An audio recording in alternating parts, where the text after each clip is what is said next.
آپ کا کیا بنے گا؟ اپنے نبی کا کوئی فکر نہیں، موسیٰ مروا کے ہی چھوڑا نا؟ تو ان کا کلا، تم ہو تو اسی قابل کہ تمہیں جوتے پڑیں، لیکن ان معی ربی سیہدین، اللہ مجھے میرے ساتھ ہے، راستہ دے گا ہے۔ اور ہجرت کی رات میرے نبی نکلے تو ابو بکر کبھی آگے چلتے کبھی پیچھے چلتے، کبھی آگے چلتے کبھی پیچھے چلتے۔ آپ اپنے پنجوں کے بل چل رہے تھے کہ پاؤں کے نشان نہ پڑ جائیں اور کھوجی نہ دیکھ لیں۔ تو پھر آپ نے فرمایا ما لکا یا ابا بکر، ابو بکر کیا ہوا ہے؟ کبھی آگے آ جاتے ہو کبھی پیچھے ہو جاتے ہو۔ کہا یا رسول اللہ، جب مجھے خیال آتا ہے آگے کوئی چھپا ہوا دشمن وار نہ کر دے تو میں آگے ہو جاتا ہوں کہ میرے اوپر آئے، آپ پہ نہ آئے، اور جب مجھے خیال آتا ہے پیچھے سے کوئی آ کے حملہ نہ کر دے تو میں بھاگ کے پیچھے ہو جاتا ہوں کہ آپ کے اوپر وار نہ آئے، میرے اوپر آئے۔ اور پھر جب غار ثور پر پہنچے، جبل ثور، تو آپ چڑھ نہیں سکتے تھے، ساری انگلیوں سے خون نکل رہا تھا، جو کہ آپ ایسے چلے تھے ایسے۔ ابو بکر نے کندھے پہ بٹھایا اور پورا پہاڑ طے کیا، اوپر لے گئے، آپ کو باہر بٹھایا، سارے سوراخ بند کیے، اور اس کے بعد سوراخ زیادہ تھے تو پگڑی کو اتارا، اس کو پھاڑ کے سوراخ بند کیے، پھر اس کے بعد سوراخ زیادہ تھے، کرتے کو اتارا اور پھاڑ پھاڑ کے سوراخ بند کیے۔ ایک جس میں سانپ تھا وہاں اپنی ایڑی کو رکھ دیا، کہا مرحباً یا رسول اللہ۔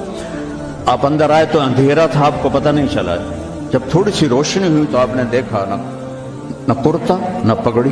ابو بکر مالک، یہ کیا ہوا ہے؟ ذرا عمامہ کدھر ہے، ذرا کرتا کدھر ہے؟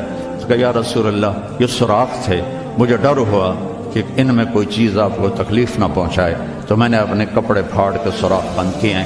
تو ایک دم میرے نبی رونے لگے اور ہاتھ اٹھا کر کہا یا اللہ، میں ابو بکر سے راضی ہوں، تو بھی اس سے راضی ہو جا اور اسے جنت میں میرا ساتھی بنا تھا۔ تو ایک دم جبریل آئے، یا رسول اللہ، اللہ تعالیٰ فرما رہے ہیں ہم ابو بکر سے راضی ہو اور جنت میں آپ کا ساتھی بنا دیا۔ انہوں نے میرے نبی کی زندگی کو یوں سچ کر دکھایا۔ موسیٰ علیہ السلام کی قوم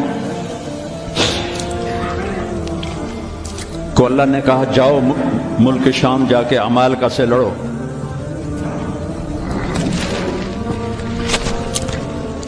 ان کا اذهب انت وربك فقاتلا، تو جا تیرا رب جائے، ہم نہیں لڑتے۔ اور بدر کے لیے جب آپ نے پوچھا بولو کیا کرنا ہے، تو مقداد ابن اسود نے کہا اذا لا نقول كما قالت بنو اسرائیل اذهب انت وربك فقاتلا بل نقاتل امامك وخلفك وعن يمينك وعن شمالك۔ یا رسول اللہ ہم بنو اسرائیل نہیں ہیں کہ کہیں جاؤ اور تو تیرا رب لڑے، ہم آپ کے آگے لڑیں گے، پیچھے لڑیں گے، دائیں لڑیں گے، بائیں لڑیں گے، ہماری لاشوں سے گزر کر وہ جائیں گے۔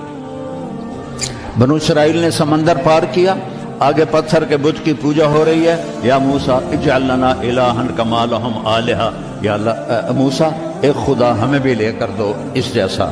یہ بنو اسرائیل ہیں، اور میرے نبی کا انتقال ہوتا ہے پیر کے دن، اور ابو بکر صدیق اوالی گئے ہوئے ہیں اپنی دوسری بیگم کے پاس، ان کو خبر ملتی ہے تو وہ بھاگے ہوئے آتے ہیں اور آپ کے چادر ہٹا کر آپ کا ماتھا چومتے ہیں اور گرم گرم آنسو ماتھے پہ گرتے ہیں، وا خلیلا وا صفیہ وا نبیہ۔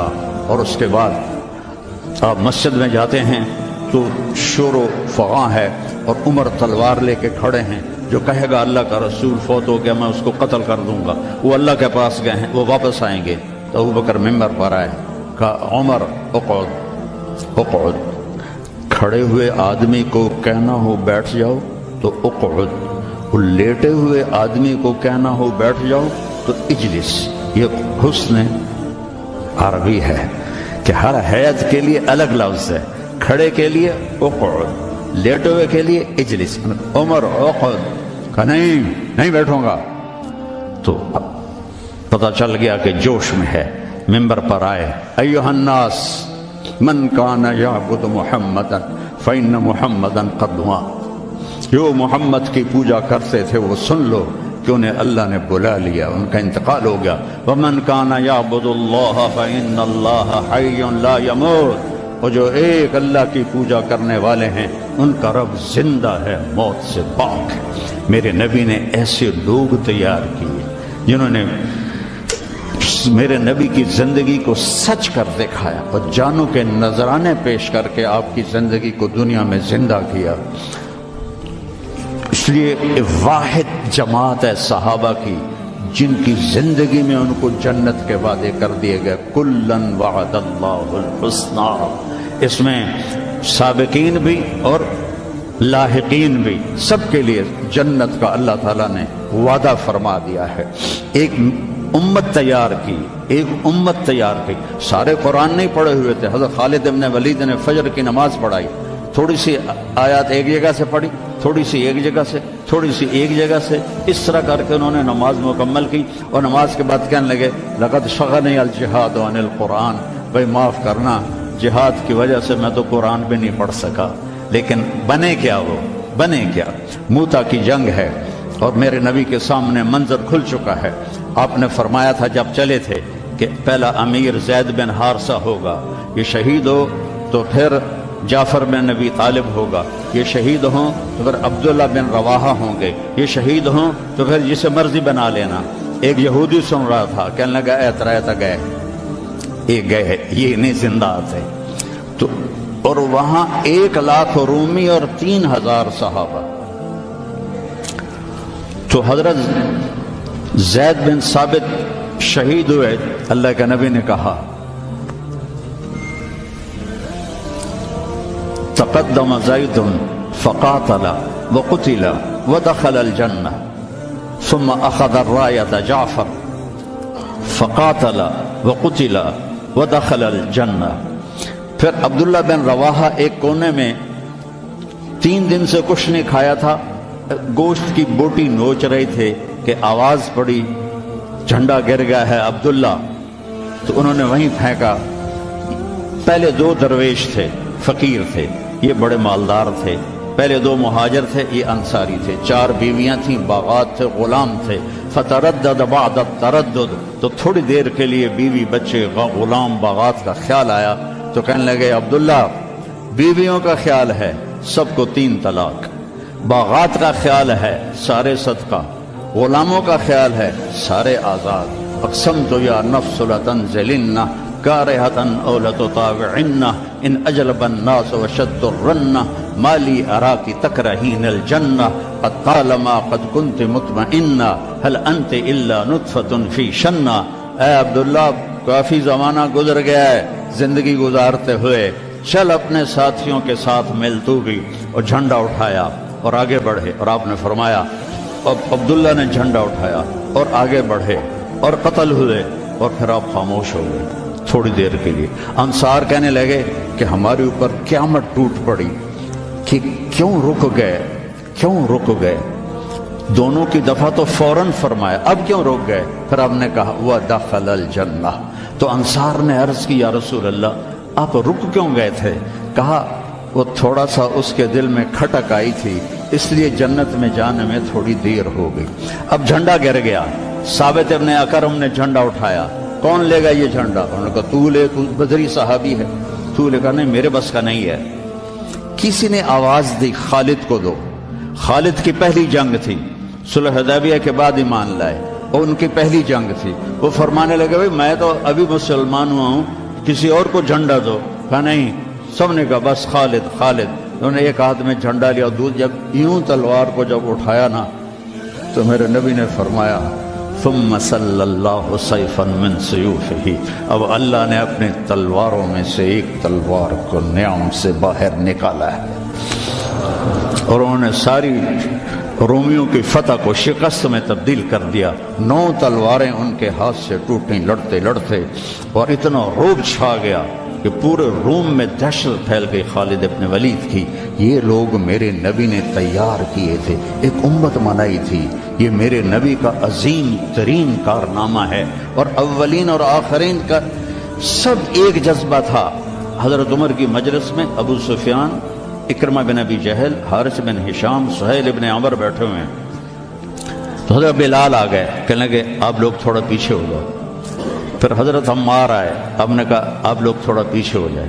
پھر حضرت صہیب آئے، آپ نے کہا تم لوگ تھوڑا پیچھے ہو جاؤ۔ پھر حضرت مقداد آئے، آپ نے کہا تم لوگ تھوڑا پیچھے ہو۔ پیچھے ہوتے ہوتے جوتیوں پہ جا بیٹھے، مہاجرین اولین کو آگے بٹھایا تو یہ غصے سے باہر نکل آئے اور ابو سفیان کہنے لگے دیکھتے ہو عمر نے ہمارے ساتھ کیا کیا ہے؟ تو سہیل ابن عمر کہنے لگے صحیح کیا ہے، وہ ہم سے پہلے ایمان لائے تو وہ آگے نکل گئے، ہم بعد میں ایمان لائے تو ہمیں تو پیچھے ہی رہنا ہے۔ تو کہنے لگے اگر آخرت میں پیچھے رہ گئے تو پھر کیا ہوگا؟ یہ فتح مکہ کے مسلمان ہیں، فتح مکہ پھر کیا ہوگا؟ تو سارے گھبرا کے حضرت عمر کے پاس آئے کہ ہم نے دیکھ لیا ہے جو تو نے کیا ہے ٹھیک کیا ہے، چلو ہم پیچھے رہ گئے ہیں لیکن کوئی طریقہ بتاؤ کہ آگے نہیں بڑھ سکتے تو جنت میں ساتھ تو ہو جائے۔ تو انہوں نے فرمایا انہوں نے جہاد میں جان دی تھی، تم بھی جانیں لگا دو تو تم بھی ان کے ساتھ ہو جاؤ گے۔ تو 400 قریشی سردار مکہ سے نکلے، 400، اور حارث ابن ہشام ابو جہل کے چھوٹے بھائی ہیں، اتنے ہر دل عزیز تھے۔ جب یہ نکلے تو سارا مکہ چھوڑنے باہر آیا اور سب رو رہے تھے، بچے بچیاں مرد عورت۔ تو حارث ابن ہشام کھڑے ہو گئے، کہنے لگے یا اہل مکہ، اے اہل مکہ، اللہ کی ذات کی قسم مکے سے محبوب کوئی شہر نہیں، تم سے محبوب کوئی لوگ نہیں، لیکن ایک داعی نے آواز لگائی، اس پر ہمارے غلاموں نے لبیک کہا۔ آج وہ اتنا آگے جا چکے ہیں کہ اگر ہم یہ سارے مکے کے پہاڑ سونا بنا کے خرچ کر دیں تو ان کے ایک مٹھی جو کا اجر بھی نہیں پا سکتے۔ تم اپنی جانوں کا نذرانہ پیش کریں گے کہ آگے نہیں تو برابر تو ہو جائیں۔ تو یہ سارے سرداران تشریف لائے، اجنا دین کی جنگ ہو رہی تھی، اس میں شرکت کی، اس میں فتح ہوئی۔ پھر یرموک کی جنگ ہوئی جو فیصلہ کن جنگ تھی، جس نے شام کا فیصلہ کر دیا ہمیشہ کے لیے۔ 9 دن یہ جنگ چلتی رہی، کبھی ایسے کبھی ایسے کبھی ایسے کبھی ایسے، اور ایک دن ایسا ہوا کہ مسلم صحابہ دبتے دبتے دبتے عورتوں کے خیموں تک آ گئے، اتنے قدم اکھڑے کہ عورتوں کے خیموں تک آ گئے۔ تو حضرت اکرمہ رضی اللہ تعالیٰ عنہ نے اپنی تلوار کی نیام کو توڑ دیا اور لوہے کے ٹوپی کو اتار کے پھینک دیا، کہا من یبایعنی علی الموت، یا اللہ ہمیں موت دے گا یا فتح دے گا۔ تو حضرت خالد بن ولید اور اکرمہ رشتہ دار ہیں، تو خالد بن ولید نے ان کا ایسے ہاتھ پکڑ لیا، نا نا نا نا نا نا، ابھی تمہاری ہمیں ضرورت ہے، یہ نہ کرنا یہ نہ کرنا۔ تو انہوں نے کہا الیک عنی، دور ہو جاؤ مجھ سے، انی و ابی کان من اشد الناس عداوۃ لرسول اللہ و افر منکم اليوم، میں اور میرا باپ ساری زندگی دشمن اسلام رہے، آج ہی تو داغ دھونے کا وقت آیا اور میں بھاگ جاؤں۔ ان لک سابقۃ، تو مجھ سے پہلے ایمان لا چکا ہے اور آگے بڑھ چکا ہے، پیچھے ہٹ جا، میرے راستے میں حائل نہ ہو۔ تو سب سے پہلے ان کے بیٹے عامر بن اکرمہ نے بیعت کی، پھر حارث بن ہشام، سہیل بن عمر، زرار بن اوزر، ابو سفیان بن حرب، ان سارے سرداروں نے بیعت کی، اور سب نے اپنے خود لوہے کی ٹوپیاں پھینک دیں اور تلواروں کی نیامیں توڑ دیں اور شیر کی طرح حملہ آور ہوئے، وہ سارے روم کو پلٹا کے پیچھے پھینک دیا۔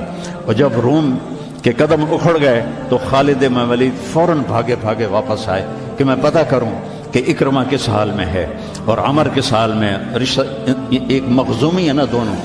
تو جب عمر کو دیکھا تو وہ ختم ہو چکے تھے، جب اکرمہ کو دیکھا تو ان میں کچھ سانس باقی تھا، تو انہوں نے ان کا سر اپنی گود میں لیا اور منہ میں تھوڑا پانی ٹپکایا اور ان کے بیٹے عمر کا سر یہاں رکھ لیا، یہاں۔ تو ان کی آنکھیں کھلی کر کون ہو؟ کہا میں خالد ہوں۔ کہا کیا کیا اللہ تعالیٰ؟ کہا اقر عینک، اپنی آنکھیں ٹھنڈی کر، اللہ نے فتح دی۔ کہا اچھا عمر کو کہہ دینا جو تم نے کہا تھا وہ ہم نے کرتے، جو تم نے کہا تھا وہ ہم نے کرتے، اور جان نکل گئی۔ تو حضرت خالد بن ولید کو حضرت عمر پہ غصہ آ گیا۔ عرب جب غصے میں بولتے تھے تو ماں کے نام سے پکارتے تھے، اور جب اچھے ماحول میں ہوتے تھے تو باپ کے نام سے پکارتے تھے. تو یہاں حضرت خالد کہنے لگے کلا زعم ابن الحنتمہ اللہ نستشہد. حنتمہ حضرت عمر کی ماں کا نام ہے. حنتمہ کا بیٹا اب یہ نہیں کہہ سکتا کہ سرداروں نے جان قربان نہیں کی. یہ میرے نبی کی محنت کا ثمرہ ہے. یہ مدارس اسی کا سلسلہ ہے. یہ خانقاہیں اسی کا سلسلہ ہے. یہ تبلیغ اسی کا سلسلہ ہے. لیکن بیٹو صرف کتابیں پڑھنے سے تربیت نہیں ہوتی. اہل اللہ کی تربیت میں رہو. ان کے ساتھ اپنے اندر کی گندگیاں نکالو. تبلیغ میں وقت لگاؤ. مجاہدے سے انسان میں جلا پیدا ہوتی ہے اور وہ اس کا رخ نیکیوں کی طرف پھرتا ہے.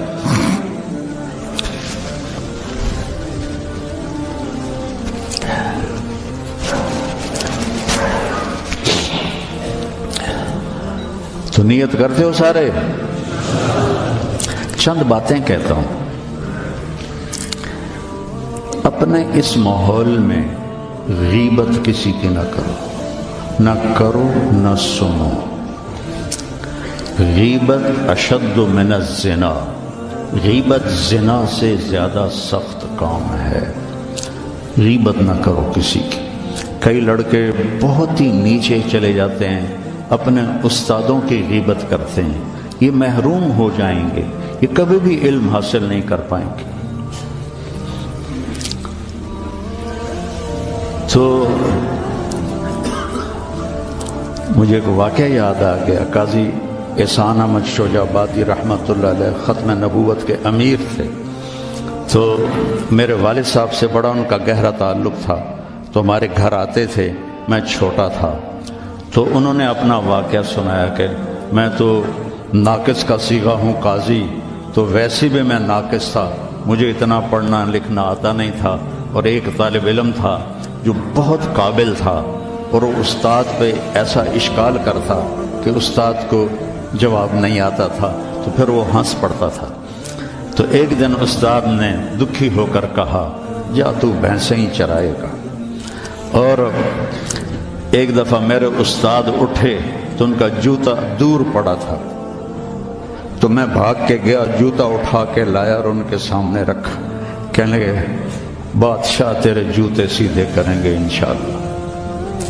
تو قاضی صاحب فرمانے لگے کہ اس لڑکے کو میں نے خود بھینسیں چراتے دیکھا. میں نے اسے خود بھینسیں چراتے دیکھا. اور تحریک ختم نبوت میں جب قاضی صاحب کو, چونکہ یہ تحریک کے سر امیر تھے, جب ان کو بلایا گیا تو جنرل اعظم تھا گورنر پنجاب کا. تو جو بھی بات چیت ہوئی وہ تو انہوں نے نہیں بتائی تھی. جب اٹھے تو ان کے جوتے قالین سے پرے پڑے تھے. تو جنرل اعظم بھاگ کے گیا اور آپ کے جوتے اٹھا کے لا کے آپ کے سامنے رکھے. تو قاضی صاحب رونے لگے. تو انہوں نے کہا حضرت جی اس میں رونے کی کیا بات؟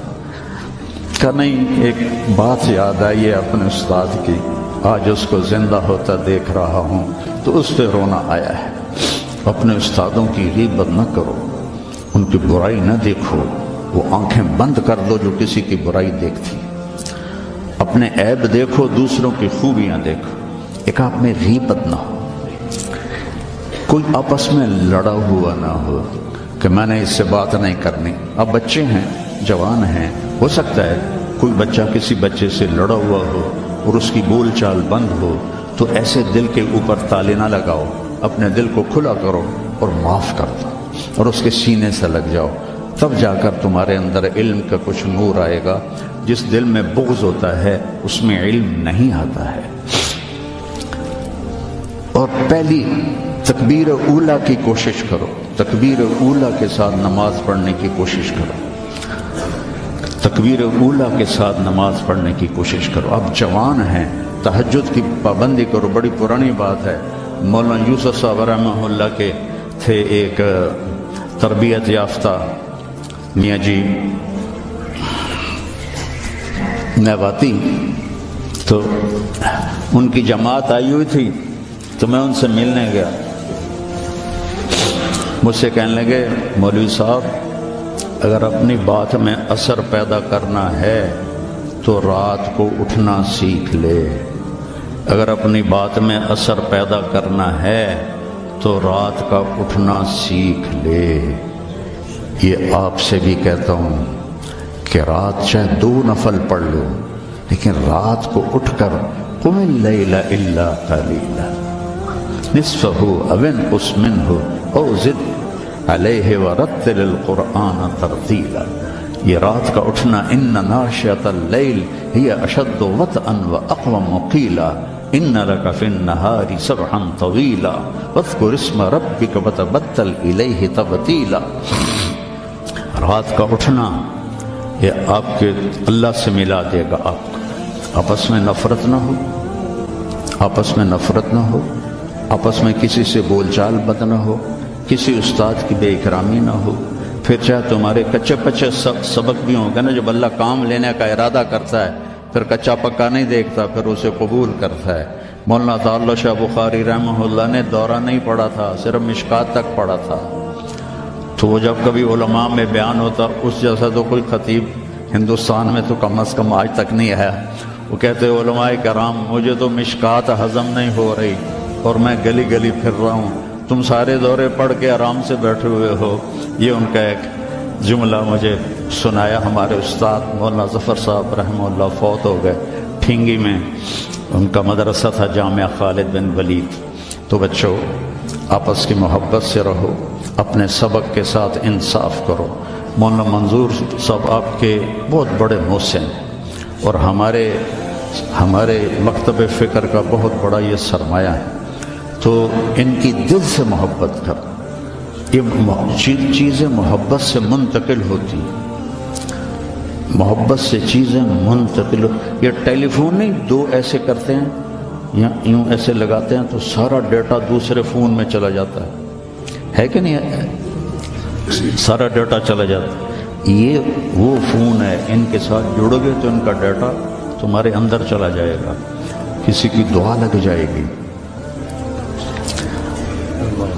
ایک دفعہ واقعہ سنا کہ میں بس کرتا ہوں۔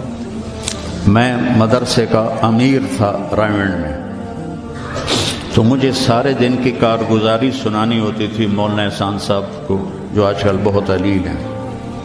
تو میں برآمدے میں کھڑا تھا، سردیوں کے دن تھے، تو مولانا عبد الرحمن صاحب رحمۃ اللہ علیہ میرے استاد تھے، سب سے شفیق، وہ برآمدے میں ان کا بستر ہوتا تھا، مولانا احمد بٹلہ وہ، تو انہوں نے کروٹ بدلی اور کیا ہائے زور سے، تو احمد بٹلہ صاحب فرمانے لگے مولوی صاحب خیریت ہے، کیا ہوا؟ کہنے کہ سر میں بڑا درد ہے۔ تو اس وقت رائمنڈ میں تھرموس رکھنا جرم تھا، تو 2-3 لڑکے تھے جنہوں نے چھپا کے رکھا ہوا تھا، تو مجھے پتا تھا، تو میں اسی وقت اڑ کے گیا اور اس سے میں نے کہا تھرموس دو، انہوں نے کہا وہ وہاں چھپا کے رکھا ہے۔ میں نے وہ لیا اور بغل میں دبا کے اوپر چادر لے لی، سردیوں کا زمانہ تھا۔ مولانا تشریف لائے، ان کے ساتھ میں ان کے گھر تک گیا، کو کارگزاری سنائی، وہ اندر گئے، میں نے وہیں سے دیوار سے چھلانگ لگائی۔ یہ 72-73 کی بات ہے، جب کوئی بازار نہیں تھا رائمنڈ میں، 2-3 صرف چھوٹے چھوٹے ہوٹل تھے اور 10 بجنے والے تھے، اور اس وقت سناٹا ہوتا تھا۔ میں نے کہا یا اللہ، چائے بھی مل جائے اور سر درد کی گولی بھی مل جائے تو آج میرا کام بن جائے۔ تو میں نے سارا دیکھا تو سب ہوٹل بند، ایک ہوٹل بند تھا لیکن تھوڑا سا کیواڑ کھلا ہوا تھا اور اندر سے روشنی آ رہی تھی۔ وہ انور نام کا ایک ساتھی تھا مرحوم، اس کا ہوٹل تھا۔ میں اندر گیا، میں نے کہا بھائی انور چائے چاہیے؟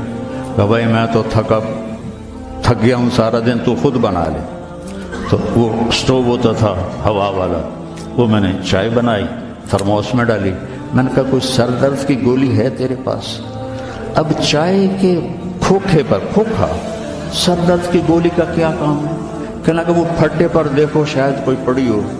تو میری تقدیر میرا ساتھ دے رہی تھی، میں نے دیکھا تو ایک ساری ڈان ہوتی تھی اس وقت، وہ سر درد کی گولی تھی، جیسے آج کل پیناڈول ہے، وہ ساری ڈان پڑی تھی۔ میں نے کہا لے بھائی آج کام بن جائے۔ میں نے وہ لی اور دوڑ لگائی، اور جب مولانا چادر لے کے پڑھتے تو میں نے ایسے پاؤں دبائے تو انہوں نے سر سے رضائی ہٹائی، مجھے دیکھا، کیا بات؟ میں نے کہا جی یہ چائے ہے،